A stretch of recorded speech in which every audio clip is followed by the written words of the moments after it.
দর্শক, খুবই উদ্বেগ এবং উৎকণ্ঠার একটি খবর।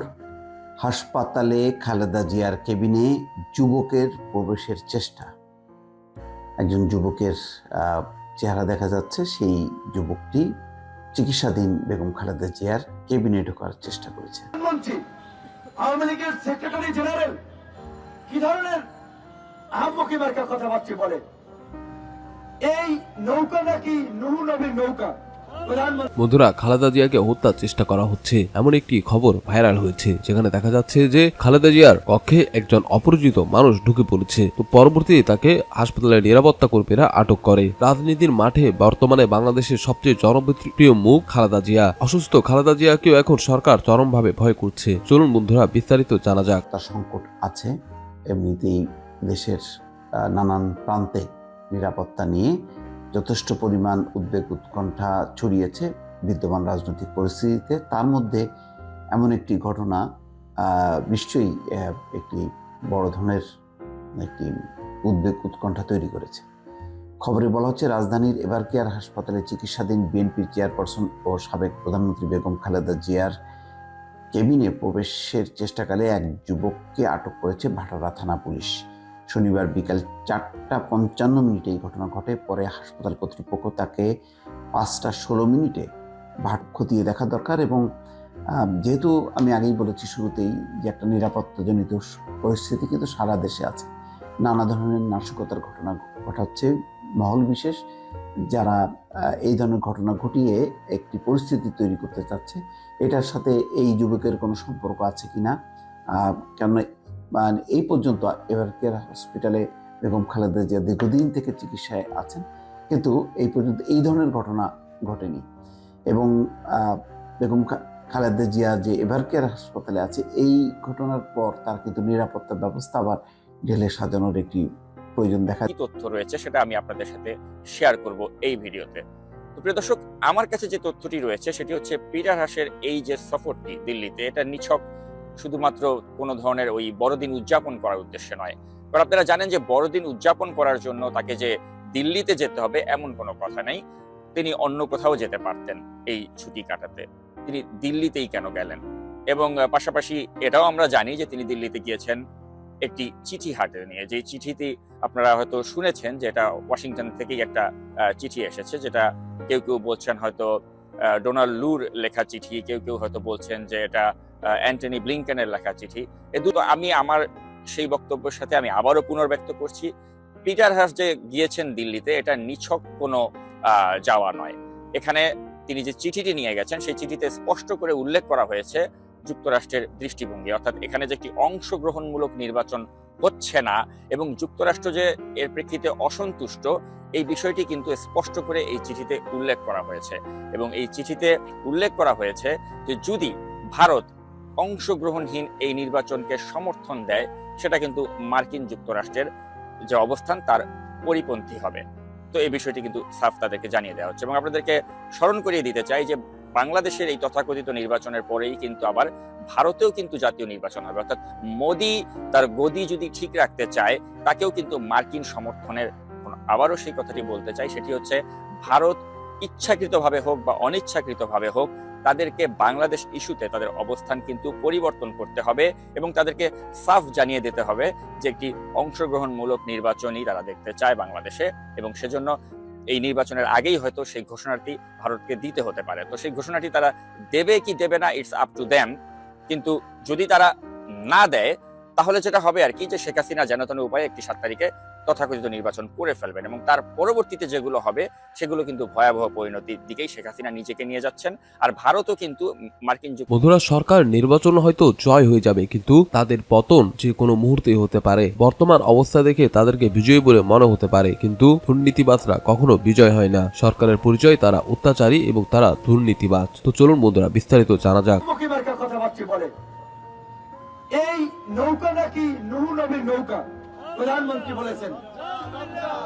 এটা স্পষ্টতই ধর্ম অবমাননা, ধর্মের অপব্যাখ্যা। এই জন্য যদি দেশে আইনের শাসন থাকতো, শেখ হাসিনার প্রার্থীতা বাতিল করা যেত। নির্বাচন কমিশনে মামলা করে যে তিনি ধর্মকে রাজনীতির মাঠে হাতিয়ার হিসেবে ব্যবহার করছেন। দেশে ফেরাউনি শাসন ব্যবস্থা কায়েম করে নূহ নবী নৌকা দোহাই দিয়ে আকাম কুকাম করে ক্ষমতায় থাকতে চাচ্ছে। এর চেয়ে ধর্মের অপব্যাখ্যা আছে? এর চেয়ে ধর্মবিরোধী কর্মকাণ্ড এই শেখ হাসিনার সরকার। পার্লামেন্টে বলেছিল এরা রং মেখে এসেছে, রং মেখে তারা নাকি এসেছিল।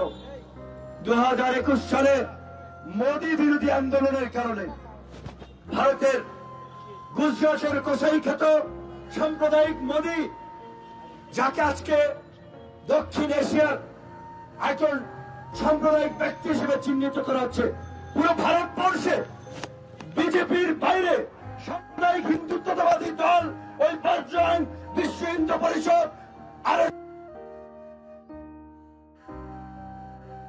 বাইরে সমস্ত লিবারেল গণতান্ত্রিক নৈতিক মূল্যবোধ সম্পন্ন দলগুলো মিলে তারা জোট করেছে সম্পূর্ণ বিনা অপরাধে মিথ্যা মামলায় এই জালিম এবং বাতিল হাসিনার সরকার জেলে রেখেছে। ওয়াজের মাঠে মোনাজাত করতেছিল। এই ফেরাউনি সরকারের ফেরাউনি পুলিশ সেই মাইকটা পর্যন্ত কেড়ে নিয়েছে। আপনারা দেখতেছেন না? এই নৌকা যদি নূহ নবীর নৌকা হয় তাহলে আপনাদের বুঝতে হবে শেখ হাসিনা কিয়ামত জায়গা আনতেছে।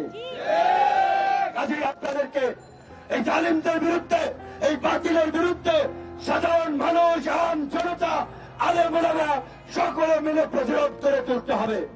দর্শক, এক দফা দাবিতে যুগপৎ আন্দোলনে না থাকলেও বিএনপির সঙ্গে মিল রেখে অভিন্ন কর্মসূচি পালন করে আসছে জামাত ইসলাম। সরকার পদত্যাগের দাবি আদায়ে আন্দোলনের চূড়ান্ত পর্যায়ে ঐক্যবদ্ধভাবে মাঠে নামতে চাইছে এই দুই দল। এ নিয়ে তাদের একাধিকবার বৈঠকও হয়েছে। জামাতকে সঙ্গী করতে ইতিমধ্যে যুগপৎ আন্দোলনে থাকা মিত্রদের দুটি প্রস্তাবও দেওয়া হয়েছে, কিন্তু এক মঞ্চে আন্দোলনে আপত্তি জানিয়েছে গণতন্ত্র মঞ্চ। তবে গণতন্ত্র পুনরায় প্রতিষ্ঠা ও জনগণের ভোটাধিকার ফিরিয়ে দেওয়া সহ বৃহত্তর স্বার্থে জামাতকে যুগপৎ আন্দোলনে রাখার বিষয়ে সম্মত মঞ্চের নেতারা। এ নিয়ে বিএনপির সঙ্গে কিছুটা দূরত্ব চলছে গণতন্ত্র মঞ্চের, যা চলমান আন্দোলনেও প্রভাব পড়ছে। যুগপৎ আন্দোলনের অংশ হিসেবে অসহযোগের মধ্যে রোববার দেশব্যাপী সকাল সন্ধ্যা অবরোধ কর্মসূচি পালন করেছে। গণতন্ত্র মঞ্চ একই কর্মসূচি দেওয়ার কথা থাকলেও এদিন প্রথমবারের মতো তারা ভিন্ন কর্মসূচি বিক্ষোভ মিছিল পালন করেছে।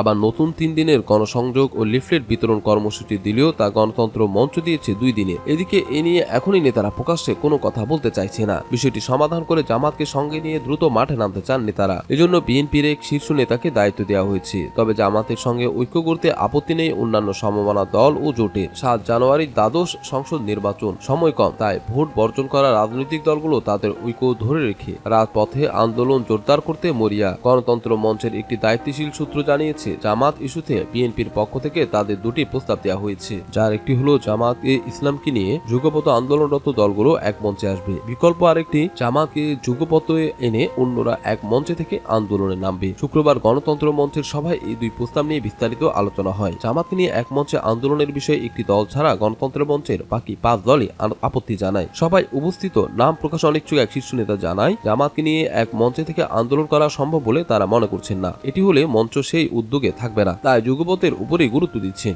এছাড়া জামাতকে নিয়ে বিএনপি যুগপথে থাকলে গণতন্ত্র মঞ্চের ভূমিকা কি হবে? 31 দফার ভিত্তিতে তারা 1 বছর ধরে যুগপথে আছেন। তাদের স্বাতন্ত্র্য বজায় রেখে কর্মসূচিতেই থাকতে চান। রাজপথের ঐক্যটাই গুরুত্বপূর্ণ।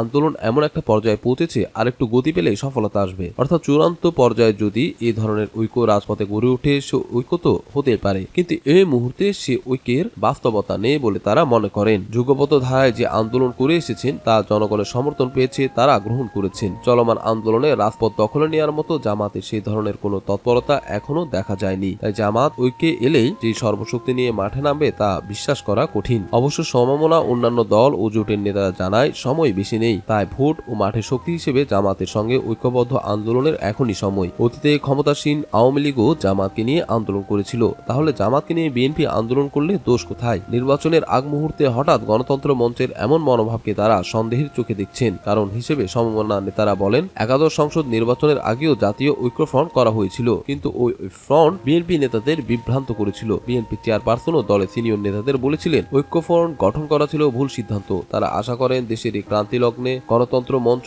সঠিক সিদ্ধান্ত নেবে, কারণ জনগণ এই আন্দোলনের দিকে তাকিয়ে আছে। এ নিয়ে জানতে বিএনপির স্থায়ী কমিটির সদস্য নজরুল ইসলাম খানকে একাধিকবার কল করেও পাওয়া যায়নি। তবে নাম প্রকাশ না করার শর্তে বিএনপির স্থায়ী কমিটির এক সদস্য বলেন, জামাতের সঙ্গে আলোচনা শেষ পর্যায়ে, দুই দলই ইতিবাচক, সামনে এর প্রতিফলন দেখা যাবে। গণতন্ত্র মঞ্চ তাদের মিত্র, তারাও জনগণের মনোভাব, বাস্তবতা সবকিছুই উপলব্ধি করে জোরালো আন্দোলন চায়। বৃহত্তর স্বার্থে সবাই এক কাতারে আসবে বলে বিশ্বাস তাদের, এর কোনো বিকল্প নেই। যুক্তরাষ্ট্র সহ গণতান্ত্রিক বিশ্ব বাংলাদেশে সুষ্ঠু ও অংশগ্রহণমূলক নির্বাচন চায়, কিন্তু বাস্তবে তা হচ্ছে না। একতরফা নির্বাচনের আয়োজন চলছে, সুতরাং গণতান্ত্রিক বিশ্ব তাদের সঙ্গে আছে।